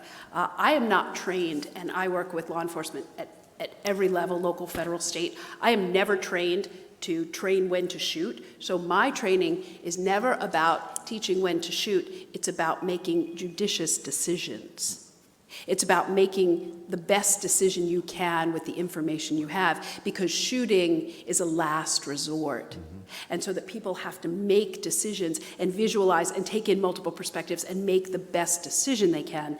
And that's as far as my training can go, and hoping that that when you resort to your weapon, you have to do it based on the objective information that you have. Gary? Yeah, I mean, there's so much because, as I sit here, police officers and our military personnel, I think the strongest of those are those with strong emotional intelligence. Yes. And I think oftentimes that's what's lacking in a lot of our training, in that we don't build and we don't enrich the emotional intelligence of those that we ask so much of. So I'm fascinated by this all. And so two things for you. One, when I was chief, I had a structure in place of people that I supervised. And what I learned early on was that each one would follow directions differently. And some of the personality training that I put them through, or I sent them to, and it's not personality training, I don't remember really quite the word was it, but what I learned from that is that each one learns differently. There would be a captain who I would have to explain every single thing from A to Z to, until he saw the entire picture, then he could make a decision. And there were others that I could just rattle off a little information, they would understand it, and they would go forth with it.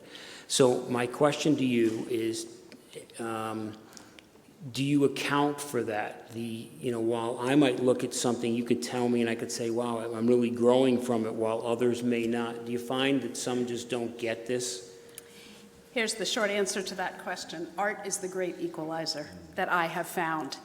And it doesn't happen, I think when I started doing this many, many years ago, I could see on some of the cops' faces, I'd have 200 in a room and they'd say to themselves, I'm going to be with her for 3 hours and look at slides. Are you kidding me? But the reason art is the great equalizer is for the very simple reason that everybody sees something.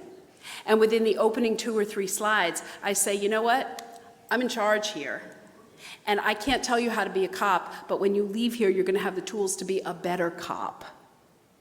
And all of a sudden, when they realize we're on the same page and I want to help them do their jobs as best as they can, it's not a lecture, it's here are some tools that I bet you never thought of, and we're going to use art as the data, and you're going to see things, you're going to miss things, and you're going to have a conversation. There's nothing threatening about art.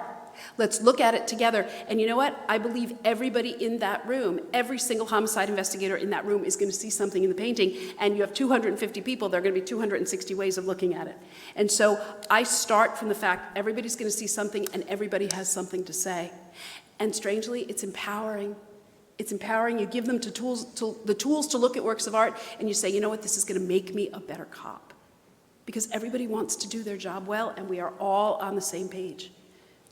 It seems to work. And I think that's it. We talk about shooting oftentimes, but some of this makes us better investigators, makes us better at doing anything interacting with the public. So it's not just about whether or not what you see is what you should shoot at. It really is what you see as crime victims, what the victims, because every victim of a crime acts differently. Yes.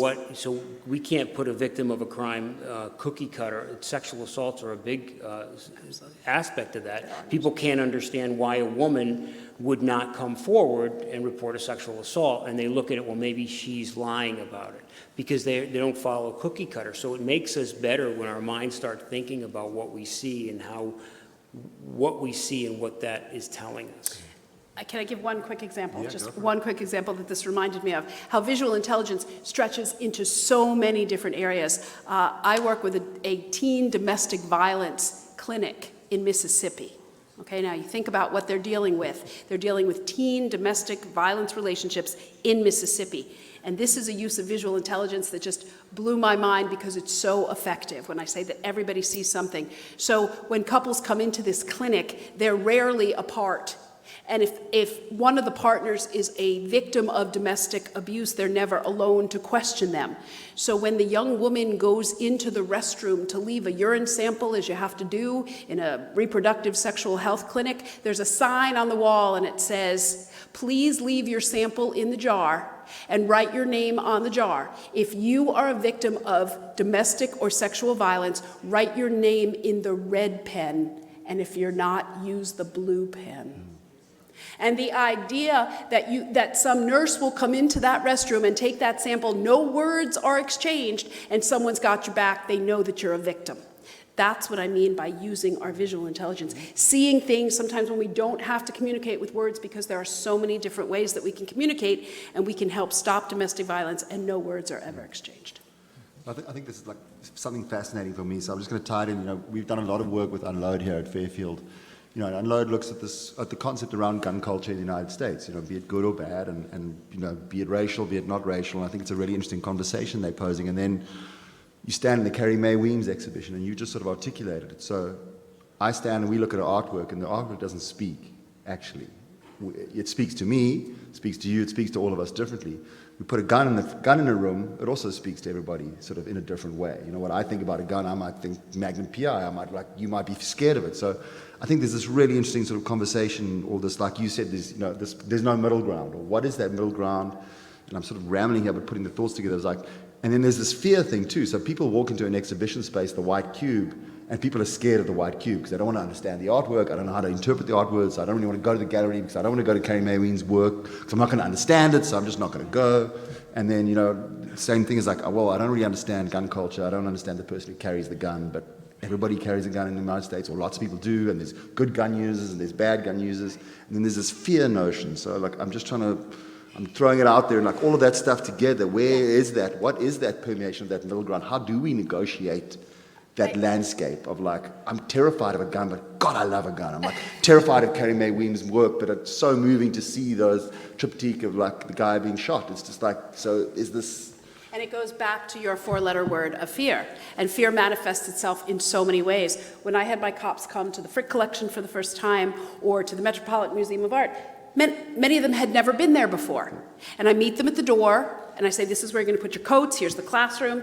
I have, coffee and donuts. We're ready to go." But one of the things I want to do is dismantle those fears and say, you know what? Everybody sees something. And everybody has something to say. And you don't need to understand the art to look at it and have it be very powerful. And the Carrie Mae Weems exhibition, when I walked in, I was the only person in the gallery, and there's a video where she's reciting names over and over again. And it wasn't just the looking, it was hearing the names that was really very, very powerful. But again, it's interesting, it's this fear thing. So maybe we should all go to police stations and drive around in squad cars, because then we wouldn't have this fear of the police, or something like that. So I don't know if you guys have got a comment on what's going on here. Just on my end of it, I'm troubled by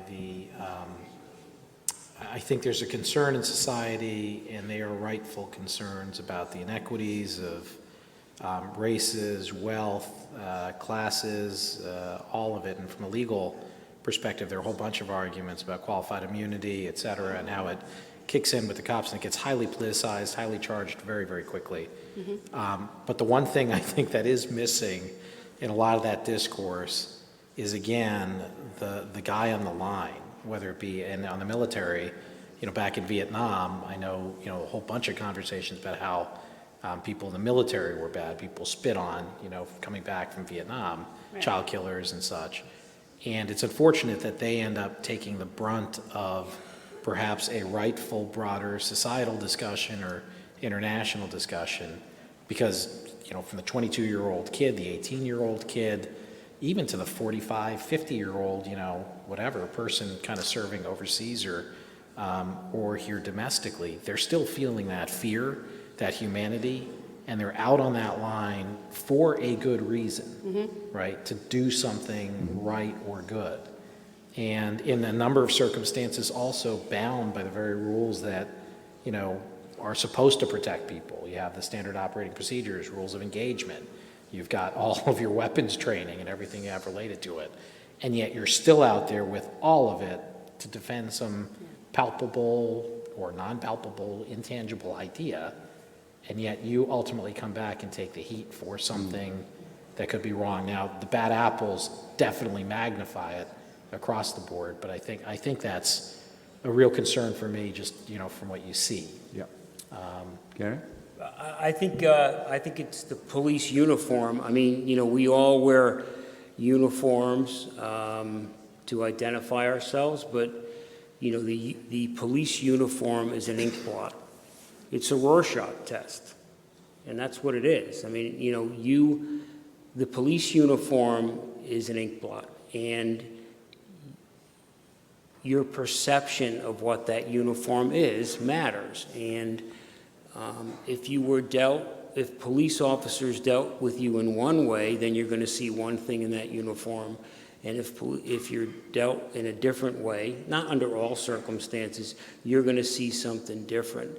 And that's why we have to reinforce to our officers that your behavior 24 hours a day matters. The way in which you treat someone on a car stop and the way you treat someone who you arrest for a crime, for a violation, matters. Because to your point, down the line, if your poor behavior exacerbates itself, then another officer is going to feel the brunt of your poor behavior, because that's the vision that people have, and they oftentimes don't look beyond the uniform to recognize that there are actually people within that have kids and have problems and have fears and have concerns just like all the rest of us, and they're trying to figure it out as well. Yeah. Charlie? So, I mean, you guys have articulated all the things that I would have spoken. I agree, but I'm stuck on the word fear here. I want to spend a little time with that, with relation to guns, right? We live in a society where everyone has the right to own a gun, firearm. There's a lot of fear mongering around why we own guns. And I look at circumstances that occur in this country, and so much of it is driven by this sense of this gun will solve my problems. I'm afraid for my family. We had an incident here in this state where a home in Cheshire was invaded, brutal murder, the whole disgusting thing that occurred. I don't know if that individual who survived was a gun owner or not, but I can tell you that the gun didn't help. Being a gun owner didn't help in that circumstance. And more often than not, people who become victims of gun violence don't have situational awareness and aren't in control. So this sense of fear of everything that's coming at me, everything that could be the problem, this gun's gonna fix it. I got it. I'm protecting my family. Do you know how rare it is for these instances? And all of us can speak to it. The reason that Cheshire incident was internationally recognized is because it doesn't happen very often. Yet everybody and their cousin has guns at home, locked, stocked, under the pillow, under here, everywhere. I'm gonna protect it. I'm gonna make sure. Let's be realistic about this. We're fearing things that aren't necessarily happening. So the person who lives in the inner city has a greater sense of fear. They have guns too, right? They're not legal a lot of times, but their fear might be based in a lot more reality than what we see in the suburbs. All goes back to decision making. Yeah. So what I look at is, the work of Unload especially, and I know the connectivity to the arts is phenomenal, because what we just saw here and what you spoke to. But I want to always bring it back to the idea that we are in this America, not America, America, and everyone is thriving off of the fear, and that this gun is the remedy, and it's not. And if I may, just to commend you on your work for a second, because to the point of the uniform, most of the people that take it on, certainly in the service and in the police, do it out of a love for the uniform and a love for country and a love for what it represents. And the work of being able to actually look beyond your narrow lane and have more situational awareness to perhaps not pull the gun, to have a conversation, or to pull the gun because your situational awareness is requiring it, makes you a more fulsome human being wearing that uniform. And that brings honor and integrity to the uniform. And that, I think, promotes the service. So it may be the cop on the street or the person out, in the field that realizes this isn't a situation to pull up the rifle and ante things up and kind of get it to a position of fighting. And to Charlie's point, if that's your only tool as a police officer or as, a juvenile with a gun, if that's the only option you have, if you don't have anything else, these conversations and this connection to the arts and behavior in our minds gives us more tools. Because that's really what it comes down to as a police officer. If I only have the one tool to, do this, or my only option is to pull a gun, then I'm pretty much out of options. If I have a whole lot of other things that I can be engaging in, it matters. So I just want to be mindful of time. I know students have a lot of work to do. So I'm just going to open it up quickly to the floor. Any burning questions out there from any of our student body? There's 2 microphones. Any students want to ask any questions? Going once, going twice? You'll ask us tomorrow, I'm sure. Anybody got a question in the audience? Yes. Do you want to just go to the microphone for us, if you don't mind? Or we can hear you, it's up to you. And if anybody else has a question, they can go to this mic, so when that lady's done, you can go for it. Yes, go for it. Hi. I know in a number of other countries... Could you just tell us who you're asking? Sure. We're not going to have time to sort of do everybody, so just direct it to who you're asking. That'd be great. Gentleman on the end, I guess. In a lot of other countries, police training is much longer than it is in the United States. And the undergraduate education is part of the police training as well. I'm wondering what you think about changing the way police are trained in this country and to, for example, incorporating Amy's course and social emotional intelligence to a greater extent in that training for a longer period of time. Does it become a more rigorous process? Would that help, with incorporating the social emotional and the perception into the training in a more extensive way? Do you think that would help with the way police officers engage with people, but also the way people engage with them, the public engages with them? Charlie? So you just rang the bell for me, and I could talk for a week on this, but I won't. But I won't, because I'm a firm believer that we're doing it wrong in this country, and I said it out loud. Did I say that out loud? I said it out loud. Here's why. It all starts with who becomes a police officer. That's the very beginning. You can't train certain biases out of people. You can't train certain hates out of people. And if it's ingrained in them from their core, I often say it takes about half the time to reprogram someone as it took for them to become that way. And so we have a system here in this country where police officers go through 6 months training, 4 months training, and everyone can be on their best behavior and do the right thing for six or 8 months because they got to get through this academy. So I'm going to say and do all the right things. But it's where we start that really, really matters. So I'm a firm believer in this, is that if you have no exposure and experience to anything outside of your world, which is this, you might not be a great candidate to be a police officer, because when you're a police officer, you encounter everybody's world. And you have to interact with them in their world, to the point that was made earlier. So I think where we go wrong a lot of times, to your point, I know your global point is, hey, how do we ensure that we're getting the best people to do the best job, train the best? I think it starts at the very beginning. And I say this not as a slight to anyone, but if your only exposure to other cultures is you going on family vacations to the Dominican Republic where natives are serving you drinks at the pool, you're not ready. You don't really need to be, because you're going to walk into an environment where there's going to be some foreign language spoken. If you don't know anything about culture, if you're not a mature enough individual, if you haven't experienced anything in life, you're in trouble. I'll tell you this and I'll stop. I was recently at a local police department's graduation. The day before, I was a speaker at this graduation, and I spoke to a bunch of police officers who were literally going to hit the street the next day. And I said to them, what are you most proud of? Don't say becoming a police officer. What are you most proud of in your life and who you are today? Young African-American man said, I'm most proud of my manhood and my masculinity, because masculinity is being attacked right now. And everyone just went, young man said what? And he went on.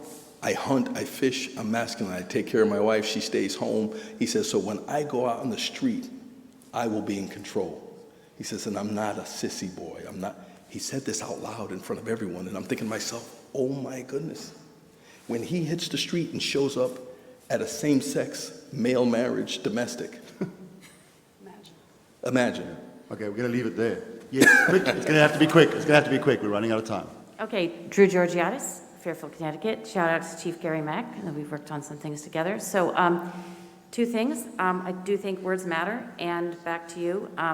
The male-female discussions, our language is somewhat different, but I've been listening very carefully, and I'm glad you finally used the word bias, because you've been doing this for many years, and while you discuss situational awareness, and I was an art history major, so, but in the last 2 years, we have definitely discussed bias, and I didn't hear that at all in the conversation, and I'd like to ask you to address how situational awareness is affected by bias. Thank you. Absolutely. The example that I'm going to give you, and I'm going to tell you about the works of art that I use specifically to address the issue. And the issue comes up, it's multifaceted. And I'm called in all the time to work on bias training. I can't change people's biases. I can make them aware of them and have them change their own biases. And I want you to picture Abraham Lincoln and George Washington, portrait of each of them next to each other. And then I take down the portrait of George Washington and I put up a picture of Barack Obama. And I watch every face in the room.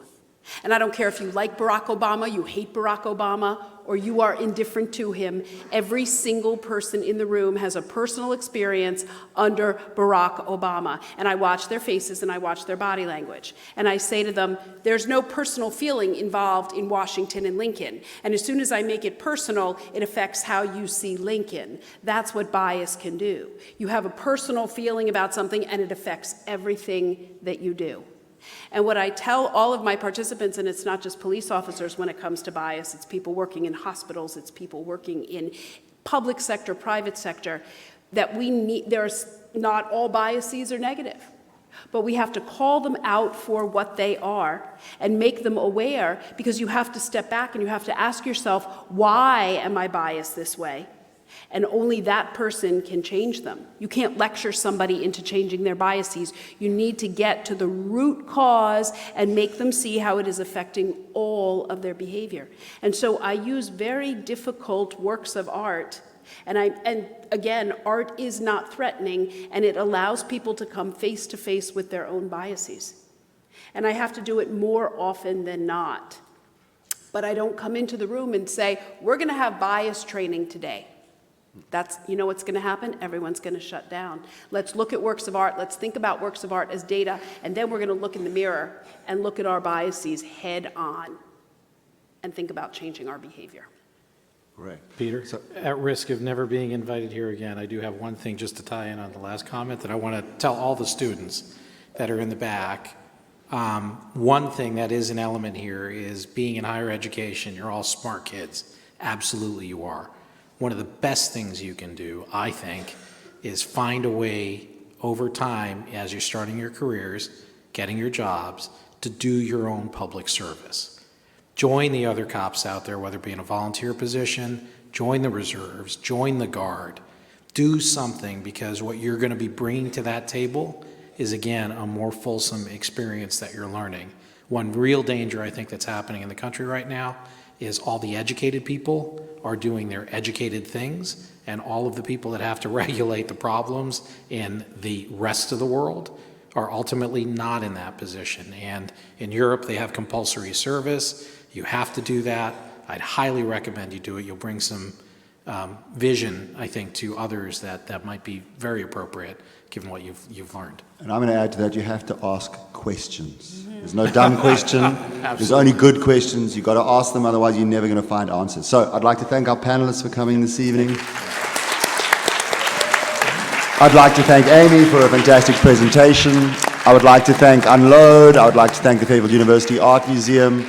And I think, we're at a really interesting point. We're coming out of a COVID pandemic. There's still systemic racism. People are still getting shot all the time. We still have gun issues. We still have race issues. We have a lot of work to do. We have a lot of people to educate, including ourselves. So let's get out there and do it. Thanks for everybody. Thanks so much. Yeah, it's great.